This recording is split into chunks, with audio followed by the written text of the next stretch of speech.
গাজীপুরের নুহাশপল্লীতে নানান আয়োজনে জনপ্রিয় কথাসাহিত্যিক হুমায়ুন আহমেদের ১৪তম মৃত্যুবার্ষিকী পালিত হয়েছে। প্রতিবারের মতো এবারও তার পরিবারের সদস্য, ভক্ত, কবি, লেখক ও নাট্যজনেরা ফুল হাতে লিচুতলায় শ্রদ্ধা জানাতে ভিড় করেন। সকালে লেখকের স্ত্রী মেহের আফরোজ শাওন, দুই ছেলে নিনিত ও নিশাত কবর জিয়ারত করেন। এ সময় শুভানুধ্যায়ী ও ভক্তরাও উপস্থিত ছিলেন। তার আত্মার শান্তি কামনায় দোয়া করা হয়। আয়োজন করা হয় কোরআনখানি ও মিলাদ মাহফিলের। হুমায়ুন আহমেদের লেখালেখি ও স্বপ্ন নিয়ে কথা বলেন তার স্ত্রী। এদিন লেখকের প্রিয় চরিত্র হিমু ও রূপার অনুকরণে যথাক্রমে হলুদ পাঞ্জাবি ও নীল শাড়ি পরে আসেন অনেক ভক্ত ও পাঠক। তারা লেখকের প্রতি অটল শ্রদ্ধা ও ভালোবাসার কথা জানান। সৃষ্টিশীল কর্মের মধ্য দিয়ে এদেশের মানুষের হৃদয়ে কথাশিল্পী হুমায়ুন আহমেদ চিরকাল বেঁচে থাকবেন বলে মনে করেন ভক্তরা।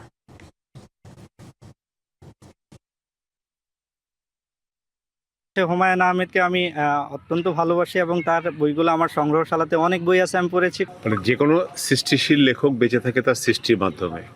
হুমায়ুন আহমেদ যে অসংখ্য সৃষ্টি রেখে গেছেন, তার বই, চলচ্চিত্র, নাটক, গান, পেন্টিং, এগুলোর মাধ্যমে কিন্তু তিনি পাঠকদের মাঝে আছেন।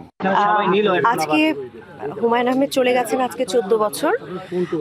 গত 14 বছরে শুধুমাত্র আমরা নুহাশপল্লীর কর্মীরা মিলেই হুমায়ুন আহমেদের জন্মদিন এবং মৃত্যুদিন একদম নিয়মিত পালন করেছি। নগদ নিয়ে এলো হার নামানা হার অফার। সর্বনিম্ন 10,000 টাকা রেমিটেন্স নগদে পাঠালে থাকছে স্বর্ণের হার জেতার সুযোগ।